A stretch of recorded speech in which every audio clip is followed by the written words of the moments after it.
Alors en dehors de cette vigilance, la chose sur laquelle je voulais attirer votre attention, c'est la différence entre l'attention volontaire et involontaire. Donc l'attention volontaire, c'est l'attention endogène, c'est ce qui vient de l'intérieur, et l'attention involontaire, c'est l'attention exogène, donc ça vient de l'extérieur, on attire votre attention de l'extérieur, et cette attention exogène est automatique. Donc vous êtes attiré sans le vouloir au départ, alors que l'autre est endogène. Alors pourquoi cette attention est importante et pourquoi elle doit être sélective, c'est-à-dire pourquoi il faut porter son intention sur quelque chose en particulier? C'est parce que l'expérience consciente est limitée. Donc on ne peut être attentif qu'à une seule chose à la fois. Ça ne veut pas dire qu'on ne peut pas faire plusieurs choses à la fois, ça veut dire que si on fait plusieurs choses à la fois, on sera attentif à une chose et l'autre chose va passer au second plan, donc elle va être soit faite en mode automatique, soit elle va être faite avec négligence, mais on sera attentif qu'à une seule chose à la fois. Cette attention va se combiner à la mémoire de travail et la combinaison des deux, c'est-à-dire le fait d'être attentif sur une chose en particulier et d'utiliser sa mémoire de travail, va permettre de ranger les informations que l'on reçoit, de leur donner du sens pour pouvoir les retrouver ensuite en temps utile. Donc lorsque l'on suit un cours, lorsqu'on suit une conférence, eh bien on est attentif et la mémoire de travail va permettre de stocker les informations dans le bon ordre, de leur donner un sens qui fait qu'après, lorsqu'on en discute, on retrouve cette information correctement. Si on ne donne pas de sens au moment où on entend une leçon, eh bien c'est comme si on n'avait pas écouté la leçon, c'est comme si la leçon finalement n'avait pas eu lieu puisqu'on ne pourra pas retrouver les informations en temps utile. Petit point sur lequel j'attire l'attention, c'est différence entre attention et concentration. Souvent on dit que quelqu'un n'est pas attentif parce qu'il n'est pas attentif à ce qu'on lui dit. Mais le fait qu'il n'écoute pas ce qu'on est en train de lui dire, c'est pas parce qu'il n'est pas attentif, c'est qu'il est attentif à quelque chose d'autre que ce qu'on est en train de lui dire.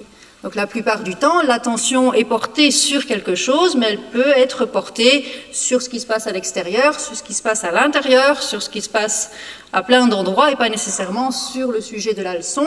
Et donc on va parler de concentration quand l'attention est maintenue sur un sujet précis, prédéterminé. Donc d'attention volontaire sur un sujet précis. Et l'autre petite chose sur laquelle j'attire l'attention, c'est l'importance des émotions. Je n'irai pas plus loin parce que c'est un champ en lui-même, les émotions. Mais la mémoire émotionnelle et l'intervention des émotions dans le fonctionnement du cerveau, c'est quelque chose de gigantesque. Et donc, dès qu'on introduit la notion d'émotion, eh bien, on perturbe un petit peu tous les schémas habituels de connexion et de fonctionnement du cerveau. Et ça, c'est très important à prendre en compte également, l'émotion des enfants. Donc, leur état émotionnel va évidemment influencer la façon dont ils fonctionnent. Alors pour illustrer cette histoire d'attention et d'attention sélective, je prends de nouveau l'exemple de la vision parce que c'est un exemple facile, l'exemple de l'attention visuelle. Et donc l'attention visuelle, c'est l'attention qui va nous permettre à décider où poser notre regard ensuite. Donc on va regarder le mouvement des yeux, donc à droite vous avez le mouvement des yeux et vous voyez que lorsque l'on regarde un visage, eh bien on va bien sûr se concentrer sur la partie antérieure du visage, le nez, les yeux, la bouche, et donc on voit qu'on porte son attention sur quelque chose en particulier. L'attention peut être dirigée, c'est-à-dire que si on regarde une peinture comme celle-là et qu'on ne donne pas d'instruction particulière, on regarde un petit peu partout. C'est l'image en B, le regard se promène un petit peu partout. Si on pose une question particulière à la personne qui regarde l'image, eh bien, son attention va être dirigée. Et donc, par exemple, l'image qui est tout à fait en bas à droite, on a demandé à la personne de déterminer quelles étaient les émotions des personnages. Et donc, l'attention, là, se dirige uniquement sur les visages. En C, on a demandé de déterminer quel était l'âge des personnages. Et donc là, on va sur l'ensemble du personnage pour essayer de déterminer son âge. Donc, en fonction de la question qui est posée, le regard ne va pas se poser n'importe où et va sélectionner les informations pertinentes. La même chose ici, si je vous montre ceci, vous ne savez pas trop où regarder, il y a plein de couleurs, il y a plein de choses. Si je vous demande de retrouver ce personnage, automatiquement votre cerveau va scanner pour retrouver les caractéristiques du t-shirt du personnage et va déterminer des zones particulières. Ensuite, vous allez faire un balayage séquentiel des zones intéressantes pour finalement arriver sur la zone pertinente, c'est-à-dire retrouver le personnage que vous cherchiez.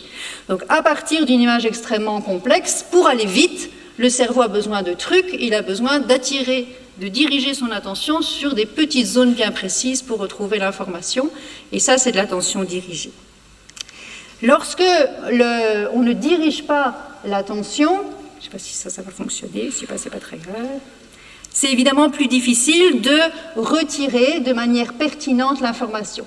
Donc je vais vous demander de lire rapidement ce texte. Je le lis en même temps que vous pour le temps.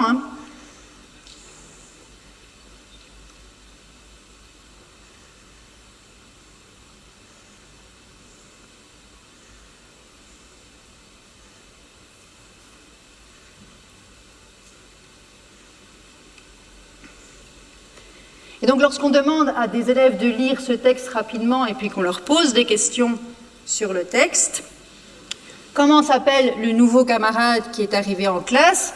Quand est-il arrivé en classe? La plupart des élèves vont répondre « il s'appelle François et il est arrivé depuis une semaine ». Pourquoi? Parce qu'ils n'auront pas lu le texte en entier, ils se seront focalisés sur les mots en couleur, sur les mots soulignés, sur les mots en gras. Et donc lorsqu'on lit très rapidement un texte, eh bien, si on n'a pas d'instructions précises, pas de questions précises, on ne porte pas son attention sur l'entièreté du texte, mais sur des petits morceaux. Et ensuite, on va pêcher ce qu'on a retenu du texte pour répondre aux questions.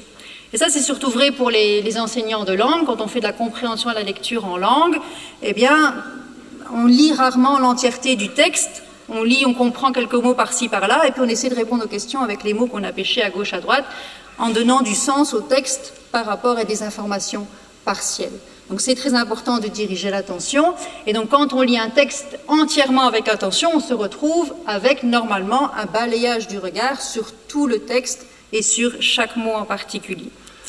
Et si on ne lit pas correctement un texte, et là je vais venir mais juste une minute sur une dyslexie particulière qui est la dyslexie visio-spatiale. Donc on vous a dit précédemment que la dyslexie c'est quelque chose de compliqué et qui n'est pas homogène, mais en cas de problème visio-spatial, au lieu de lire le texte de la gauche vers la droite ligne par ligne et de regarder les mots un à un, le texte n'est pas lu correctement, c'est-à-dire que le regard ne suit pas les lignes correctement et le découpage des mots n'est pas fait correctement non plus. Donc le regard ne se pose pas de manière à découper correctement les mots. Et si les mots ne sont pas découpés correctement, eh bien on se retrouve avec ce type de texte. Finalement, ce qui arrive au cerveau, c'est ce type d'information, puisque les mots ne sont pas coupés au bon endroit et donc on perd complètement la capacité de lire. Ce qui est très dommage, puisque quand on lit beaucoup et qu'on apprend à lire et qu'on découpe correctement les mots, une grande partie de la lecture va passer justement dans le mode automatique, c'est-à-dire qu'on va passer d'un système réfléchi à un système automatique. Et la preuve que la lecture finalement devient automatique après un certain temps, c'est qu'on va pouvoir être capable de lire ce type de texte. Donc au départ, ça va vous paraître difficile, et puis vous pourrez lire le texte.